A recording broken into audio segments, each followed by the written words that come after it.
আপনি নামাজ পড়বেন সুদ খাইয়া, ঘুষ খাইয়া, গীবত কইরা? পরিষ্কার কথা। নামাজ যেহেতু সব মিলাইয়া 80 বছরের বেড়া হিসাব মিলাই দেন, 15 বছর হয়েছে বাকি। বুড়া কাল জোয়ান কাল জমির মধ্যে বালায় কাম কাম বালায়া বাগে যায় 15 বছর দেখছে। এই 15 বছরের ভিতরে, এই 15 বছরের ভিতরে যদি আপনি কামটা সঠিক মতো করে নিতেন, তাহলে বুড়া কালের যদি নামাজ গ্যাপ জায়গা, জোয়ান কালের ইবাদত দিয়ে এগুলা কাফারা হয়ে যাবে। বুঝেননি? আজ বুঝেননি? এজন্য সময় গেলে সাধন হবে। বাস মুখে যেটা বলবেন অন্তরে টিকে রাখবেন ইনশাআল্লাহ। কোনটা গেলে ইনশাআল্লাহ, আর বলবেন ইনশাআল্লাহ। বাজান সময় যেতেছে, অসুবিধা হইতেছে আমরা না, একটু সময় দিতে লম্বা হয়ে যেতেছে। বাজান রাগ করেন, আর কি 10 মিনিট সময় আমার দিবেন ইনশাআল্লাহ। সবাই বলেন লা ইলাহা লা ইলাহা সুবহানাল্লাহ আলহামদুলিল্লাহ সুবহানাল্লাহ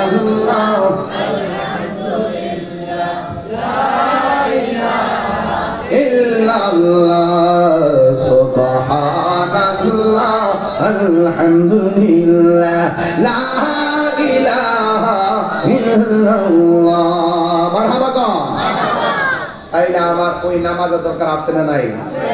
আমার রাসূল বলেন কবরের মধ্যে বেনামাজির শাস্তি হলো 3টা। জোরে কোন কয়টা? 1 নম্বর শাস্তি হলো কবরের 2 পাশের মাটি বড়ির মধ্যে এমন জোরে চাপা দিবে, হাড্ডিগুলা মাটির সঙ্গে মিশাইয়া ফেলবে। কথা বলেন ঠিক কিনা? তাইলে নামাজ পড়ব মরার আগে না মরার পরে? আরো জোরে, মরার আগে না মরার পরে?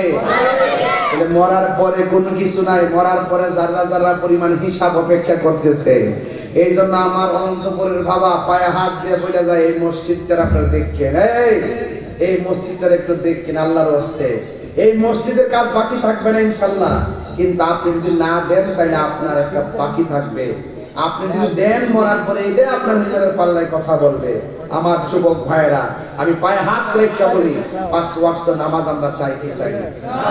কারা কারা চান? দুই হাত তুলে একটা স্লোগান বল। নারে তাকবীর, নারে ইসলাম, মুফতি গাজীউদ্দিন আতাইরি সাহেব জিন্দাবাদ, ওয়াইদিয়া দরবার শরীফ জিন্দাবাদ। আলহামদুলিল্লাহ বল। আলহামদুলিল্লাহ। হাসরের মাঠে সর্বপ্রথম হিসাব হবে নামাজের হিসাব। কিছু কিছু লোক দাঁড়ায় তো আল্লাহ আমি তো নামাজ পড়ি, আল্লাহ মিথ্যাবাদী, তুমি নামাজ পড়ছো আমারে খুশি করবার লাগে না, তুমি সুবিধাবাদ জিন্দাবাদে নামাজ পড়ছো। ওই যে পরীক্ষা হয়েছে, নামাজে দাঁড়াইছে, পরীক্ষা শেষ, নামাজ শেষ, আবার রেজাল্টের 3 দিন বাকি আছে, নামাজে দাঁড়াইছে, রেজাল্ট শেষ, নামাজ শেষ। এইরকম সিটিং নামাজি যারা আছে, যে আমি নামাজ না পড়লে মানুষ আমার মন্দ করব, মানুষের মন্দ থেকে বাঁচার জন্য নামাজ পড়ছে না, মানুষের মন্দে কিছু আসা যায় না। আপনি একজনকে খুশি করতে নামাজ পড়বেন, তিনি কে? আল্লাহ। আর বেশি বেশি নফল ইবাদত করবেন। নফল, নফলের দ্বারা মানুষ আল্লাহর বান্দা হয়ে, আল্লাহর বন্ধু হয়ে যায়। কথা বলেন ঠিক কিনা? তাহলে আজকে থেকে আর ওয়াদা করেন, আমরা নামাজ চাই কি চাই না? মাঝে মাঝে নাকি নিয়মিত, আর ওদের কি নিয়মিত? নিয়মিত। এই যে জুম্মার নামাজটা আছে, এখানে একটা গজলের বই আছে, যদি পারেন 50 টাকা দিয়ে নিয়ে যাবেন ইনশাআল্লাহ। এক জুম্মার নামাজের মসজিদের ভিতরে জায়গা নাই, বাইরেও, কিন্তু 5 ওয়াক্তের নামাজের ফজরের নামাজে ভিতরে ইমাম আর মুয়াজ্জিন ছাড়া 2-3 জন লোক ছাড়া কাউরি বিচারে পাওয়া যায় না। এগুলো কি চলবো? না। এগুলো চলবে না। রাসূল বলেন হাসরের মাঠে সর্বপ্রথম নামাজের হিসাব হবে। আর যাদের মনটা মসজিদের মধ্যে পড়ে থাকবে, ভাত না খেয়ে থাকতে পারে, নামাজ ছুটতে গেলে তার মেজাজটা খারাপ হয়ে যায়। আবার ডাক দিলে না কিনলে গিয়া খাওয়ান লাগবে না, নামাজটা হয়ে যায়। এইরকম নামাজের প্রতি যে দরদি মানুষগুলো আছে, এদেরকে আমার আল্লাহ রাব্বুল আলামিন আরশে আজিমের নিচে ছায়া দিয়ে দিবেন। এই নামাজটা যদি নিয়মিত না করি, আরশের নিচে কি ছায়া পাবো? আরো যারা পারবো? নামাজ কে বলো না কাজ আছে, কাজকে বলো যাচ্ছে, বলো নামাজকে বলো না কাজ আছে, কাজকে বলো আমার নামাজ আছে। ফজর কাটে ঘুমের ঘরে জোহরে কাজে কাজে আসর কাটে খেলা ধুলায় মাগরিব মাঝে মাঝে মাঝে মাঝে নামাজ পড়লে চলবে না, নামাজ পড়তে হবে নিয়মিত ভাবে। তাই তো আমার নবী, আপনার নবী রহমাতুল লিল আলামিন হায়াতুন নবী জিন্দা নবী বলেন, আমি যখন মেরাজের মধ্যে গিয়েছি, মেরাজে যাওয়ার পর আমার আল্লাহ আমাকে 70 জায়গার মধ্যে ঘুরাইছে। 70 জায়গায় যাইয়া নবী চোখের পানি ফেলে কান্না করে দিয়েছে। আল্লাহ ডাক দিয়ে, বন্ধু কেন চোখের পানি ফেলে কান্দেন? আমার নবী, আপনার নবী বলেন, আল্লাহ আমাকে এত সুন্দর জায়গা দেখাইছো, আমার উম্মত তো এত সুন্দর জায়গা দেখে নাই। আল্লাহ ডাক দিয়ে, বন্ধু আর চোখের পানি ফেলে কাঁদবেন না। আমি আল্লাহ ওয়াদা করলাম, আপনার উম্মত যদি 5 ওয়াক্ত নামাজ পড়ে গো, যেই 70 জায়গায় আপনি আইসা উম্মতের জন্য চোখের পানি ফেলায় কাঁদছেন, আমি আল্লাহ ওয়াদা দিলাম 5 ওয়াক্ত নামাজের বদৌলতে আমি আল্লাহ রাব্বুল আলামিন এদেরকে 70 জায়গায় ঘুরাইয়া ঘুরাইয়া তাদের জান হাতে জান্নাতের টিকিট দিয়ে দিব। এমন নামাজ আমরা চাই কি চাই না? এই জন্য যুবক অনুরোধ করে বলি, আল্লাহ বলছেন নামাজ কায়েম করো। এই আমার মা, নামাজ পড়ো না, না পড়ে রান্না করো, রান্নায় বরকত হবে না। নামাজ পড়ো না, না পড়ে ঘুমাইতাছো, ঘুমের মধ্যে শান্তি আসবে না। নামাজ পড়ো না, চেহারার মধ্যে অনেক প্রসাধনী ব্যবহার করতেছো, কোনো নূর আসবে না। নামাজ পড়ো না, নামাজ না পড়ে দুনিয়ার অনেক টাকা জমাইছে, কোনো লাভ হবে না। একটা কথা মনে রাখবা, টাকার জায়গায় টাকা থাকবে, পয়সা যদি কিছু পারেন আর না পারেন, আমার এই অনন্তপুরের মাকে বলে যায়, ও আম্মা যদি কোনোদিন কোনো কিছু না পারো, অন্তত পক্ষে একটা কথা বলে যায়, তুমি আমল করো। এখন বলবেন হুজুর কি? আমি বললাম, শুনো, পাশের বাড়ি কেউ যদি মারা যায়, ওই মহিলার লাশটা দেখতে যাবেন, যাইয়া দেখবেন লাশটা নিথর দেহ, একটা লাশ পড়ে আছে, মাথার উপরে শাড়ি কাপড় কিংবা চাদর দেওয়া আছে। লাশটা যদি মারা যায়, গোসলখানার মধ্যে গিয়ে মহিলাটা দেখতে যাবেন, দেখবেন নিথর দেহটা পড়ে আছে, হাত লাগাইতে পারে না, পা লাগাইতে পারে না। যেই মহিলাটা স্বামীর সঙ্গে সংসার করলো, যেই মহিলাটা তার সন্তানকে রান্না করে খাওয়াইলো, আজকে কোথায় তার সন্তান, কোথায় তার স্বামী? যদি আর কিছু পারেন না পারেন, ও তার কাপড়গুলা পরাইবেন। জীবনে কত শাড়ি, নিজের শাড়ি নিজে পরলো, এই মানুষটা কত অসহায়, মারা যাওয়ার পরে তার শাড়িটা কাপড়টা নিজে পরতে পারে না। এই জন্য মা পায়ের মধ্যে হাত দিয়া বোঝা যায়, রঙের গোড়া আর কত দৌড়াইবা গো মা। তুমি মনে করিও না তোমার নায়ের বাড়িটা বুঝি আসল নায়ের বাড়ি না, আসল নায়ের বাড়ি হলো অন্ধকার কবর। এখন তোমাকে কেন ওয়াজের কথা বলছি? মা হাসরের ময়দানে 3 বার মায়ের কথা বলছেন, ওয়া বিল ওয়ালিদাইনি ইহসানা। আল্লাহ বলছেন, হ্যাঁ পৃথিবীর মানুষ, তোমরা আমি আল্লাহর ইবাদত করো, তবে মা বাবার খেদমত করো, মা বাবার সঙ্গে ভালো ব্যবহার করো। এ আমার অনন্তপুরের মা পায়ের মধ্যে হাত দিয়ে বলে যাই, ও মা তোমার কেন নামাজের কথা বলতেছে, শুনে যাও। হাদিস শরীফে 3 বার মায়ের কথা বলা হয়েছে। মার পেটের মধ্যে সন্তান 10 মাস 10 দিন থাকে, সন্তান ম্যাক্সিমাম মায়ের খাসিয়ত পায়। সন্তান পেটের মধ্যে নিয়ে যদি মা কুরআন তেলাওয়াত করে, সন্তান পেটের মধ্যে নিয়ে যদি মা তাহাজ্জুদের নামাজ পড়ে, অনন্তর মা তুমি কাগজে কলমে লিখে রাখো, তোমার পেটের সন্তান সাধারণ সন্তান হবে না গো মা। তোমার ইবাদতের কারণে তোমার পেটের সন্তানটা আল্লাহর ওলি হইয়া দুনিয়ার মধ্যে আগমন করবে। আর জোরে জোরে কন্যা ঠিক কিনা? তুমি তোমার পেটের মধ্যে সন্তান নিয়ে গালাগালি করো, তুমি তোমার পেটের মধ্যে সন্তান নিয়ে অশ্লীল আচরণ করো, দৃষ্টিভঙ্গি করো, নাচানাচি করো, তোমার পেটের সন্তান দুনিয়াতে আইসা 1 নম্বর তোমাকে মানবে না, সমাজের কাউকে মানবে না। গাছ গুনে ফল হয়, এই জন্য গাছের গোড়া ঠিক থাকে, আগা গোড়া ঠিক থাকে। এই জন্য মা তুমি যদি মা হইয়া ভালো করে চলাফেরা করো, দেখবা তোমার সন্তান মায়ের কুলটাই হলো সন্তানের জন্য পাঠশালা। এই সন্তানটাকে সুন্দর করে আপনি কিন্ডারগার্টেনে যাওয়ার আগে আজ গতকালও আমি বলছি এক জায়গায় যে 10টার সময় আমার সন্তান কিন্ডারগার্টেন দরকার নাই, 9টার সময় কিন্ডারগার্টেন দরকার নাই। ও মা, সন্তানকে কিন্ডারগার্টেনে পাঠাইবার আগে এই সন্তানটাকে মক্তবে পাঠাও। আর জোরে কণ্ঠে কিনা, কারণ বক্তব্যের মধ্যে সন্তানটা যখন আরবি পড়বে, এই আরবি তেলাওয়াত দিয়া মৃত্যুর আগ পর্যন্ত নামাজের ভিতরে তেলাওয়াত আছে না নাই? এই জন্য যদি আরবি না জানেন নামাজ শুদ্ধ করে পড়তে পারবেন না। এই জন্য জাগতিক শিক্ষার পাশাপাশি আখিরাতের শিক্ষার দরকার আছে না নাই? আর জোরে কোন আছে না নাই? এই জন্য বিদায় বেলায় বলে দিয়ে যায়, শুধুমাত্র ওয়াজের দ্বারা মানুষ হেদায়েত হবে না, আপনার সব ভাব লাগবে, সব চিন্তা লাগবে। এই চিন্তা যদি ঠিক থাকে, আমার জীবন চলে গেছে, আমি কোরআন পড়তে পারি নাই, আমার সন্তান আমল চলে গেছে, কোরআন পড়তে পারি নাই, কিন্তু নাতিগুলোর আমলের জন্য কোরআন থেকে বঞ্চিত না হয়। তুমি আলেম হও, আলেম যদি হতে না পারো, আলেমের সঙ্গে সম্পর্ক করো। ওই যদি সম্পর্ক করতে না পারো, অন্ততপক্ষে তুমি আলেমের সঙ্গে দেখা করো। এই জন্য আলেমদের সংস্পর্শে থাকলে লাভ আছে না নাই? আল্লাহ রাব্বুল আলামিন আমাদের সবাইকে ইহকাল পরকালে নামাজি সামনে দাঁড়াইবার তাওফিক দান করুক। সবাই বলেন আমিন। এই আমার যে মানিনা জোরে কোন আমিন। ও অনন্তপুরে পোলাপান, ছোট্ট পোলাপানগুলো সকালবেলা ওইটা বক্তব্যে যাইবা, ওই অ্যামাজিং ফিগার কিশোর বয়স ছেলে বয়সগুলো আজকে পায়াদেরা বলে দিয়ে যায়, আমি তাহির ওয়াজ যদি 1 মিনিটের জন্য ভালো লেগে থাকে, জীবনে কোনোদিন মা বাবার চোখের পানি পালায় কান্দাইবা না।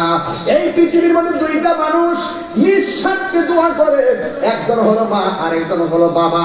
এই পৃথিবীতে 1-2 জন মানুষ দোয়ার মধ্যে কোনো স্বার্থ নাই, যারা দোয়া করলে সন্তান ওলি হয়ে যায়। এটা করা আছে না না? পায়ের মধ্যে হাত দিয়ে বলে যায়, জীবনে কোনোদিন মা বাবার মনে কষ্ট দিবেন না। আল্লাহ রাব্বুল আলামিন আমাদের সকলকে মা বাবার খেদমত করার, আল্লাহর ইবাদত করার তৌফিক দান করে বলুন আমিন। আমি বলছিলাম আজকের ওয়াজের বিষয় দুইটা, একটা হলো ইবাদত আর একটা হলো খেদমত। দুইটা ওয়াজ ফিনিশিং দিলাম এক চাটিয়া। আল্লাহ যেন আমাদের সকলকে বুঝার তৌফিক দান করে বলুন আমিন। আসেন দাঁড়ায় নবীর সালাম দেব, ইয়া নবী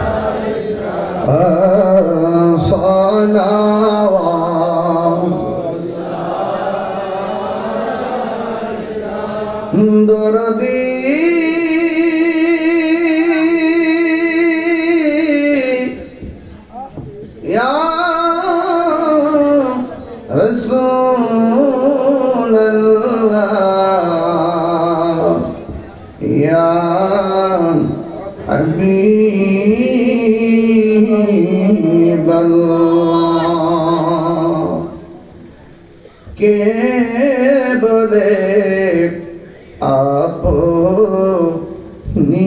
দূরে আছো অনন্তপুর আশিকের অন্তরে দেখা দাও নবী গো সকলে আরজ আপনার চরণে ইয়া নবী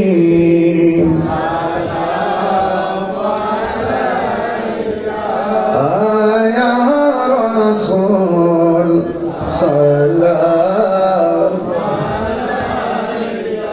আয়া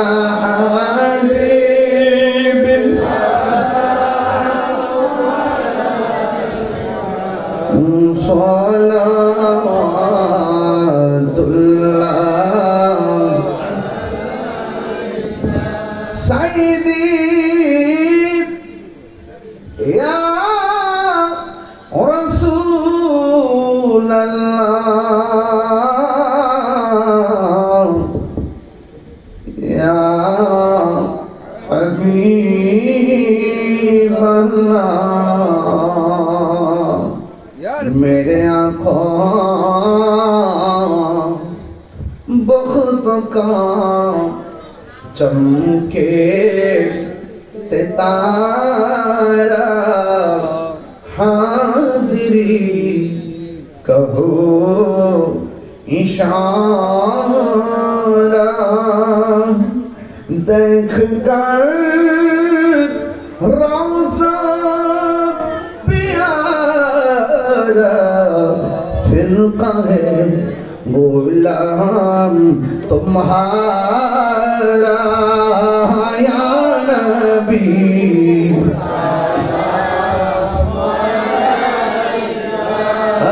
या रसूल सलाम या हबीब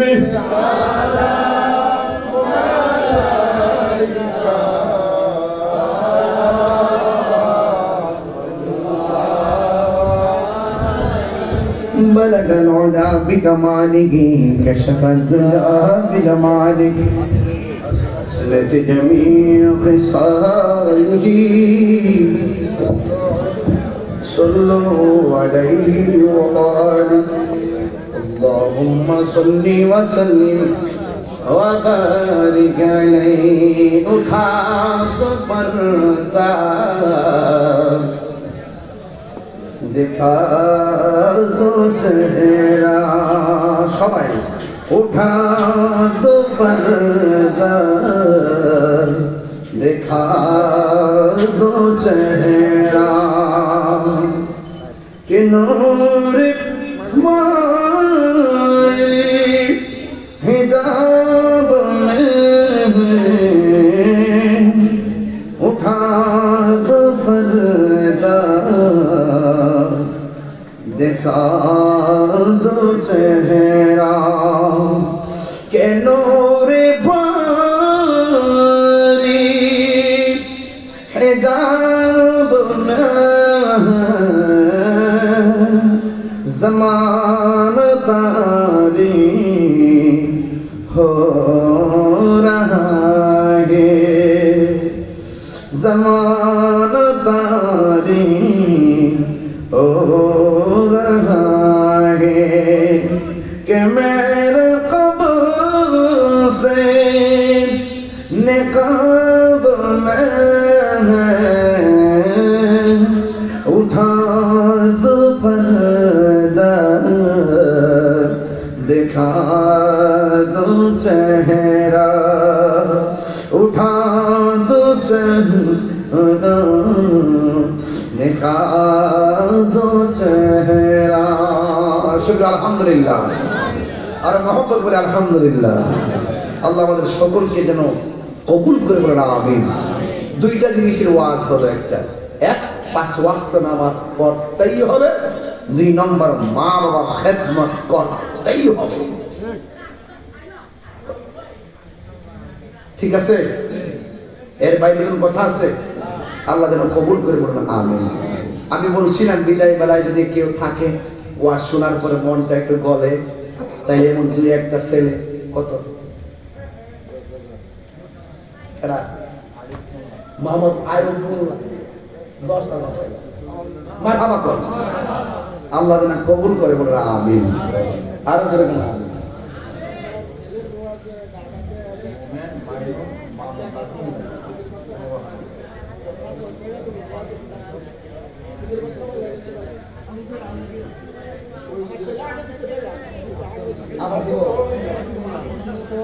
আনো ভইয়া ও দশম আগে দিছিল আগে দশ এখন দিব আবার 5000 টাকা মারহাবা করে দাও আর যদি মারহাবা আল্লাহ আল্লাহ তুমি সহজ করে দাও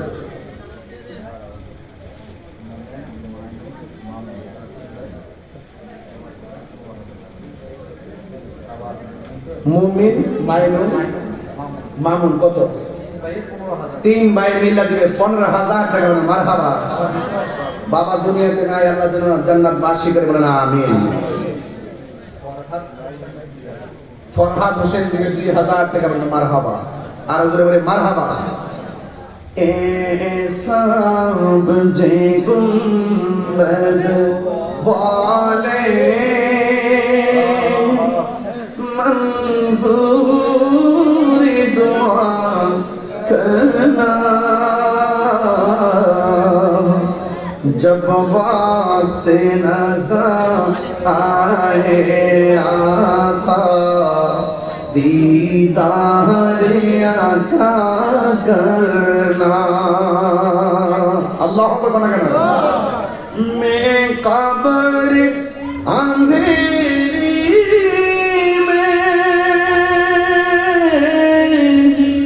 घबराऊंगा जब तक इमदाद मेरी करने आ जाने मेरे आका रोशन मेरी तुर्बत को नूर खुदा करना जब वक्त नज़र आए आका दीदार अता करना। अल्लाह अकबर अल्लाहुम्मा आमीन। मोहम्मद আলিফুল ইসলাম ব্যবসায়ী 50 বছর সিমেন্ট দোকান মারহাবা। আল্লাহুম্মা আমিন। রব্বানা যালামনা আনফুসানা ওয়া ইন লাম তাগফির লানা ওয়া তারহামনা وَتَرْحَمْنَا لَنَكُونَنَّ مِنَ الْخَاسِرِينَ رَبَّنَا آتِنَا فِي الدُّنْيَا حَسَنَةً وَفِي الْآخِرَةِ حَسَنَةً وَقِنَا عَذَابَ النَّارِ। আই রব্বুল আলামিন বইয়া মহরমতি মাহফিল কমিটিরা অনেক কষ্ট করে এই মাহফিলটা শেষ পর্যন্ত ধরে রাখছে। আল্লাহর উপর আজকের এই মাহফিল কমিটিরা হার ভাঙার পরিশ্রম আপনার শাহীন দরবারে কবুল আর মঞ্জুর করে নেন। আর আসতে পারি কি পারি না জানি না, যেই দিন আপনার মরণ দিবা জুমার দিন মরণ দিও। আল্লাহ অনেকে মসজিদে দান করতে প্রায় 3 লক্ষ টাকার উপরে হবে। আল্লাহ মেঘের পানি করে সবার দানগুলো আপনি নাজাতের উসিলা বানায়া দিও। আল্লাহ আপনার ঘর আপনি ব্যবস্থা করে দেন, সবার মনটাকে এমন ভাবে ঘুরায়া দেন যেন মসজিদটা খুব তাড়াতাড়ি প্রতিষ্ঠিত হয়ে যায়। অনন্তপুরের মাহফিলটার উসিলায় এলাকার কবরবাসীর আযাব আপনি মাফ করে দেন।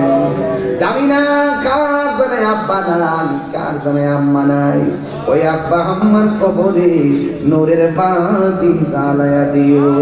একটু দিলটা নরম করে মহান রবের একটু জিকির করেন আল্লাহ আল্লাহ আল্লাহ আল্লাহ আল্লাহ আল্লাহ আল্লাহ আল্লাহ আল্লাহ তুমি মেঘের বান্ধব নিজে তুমি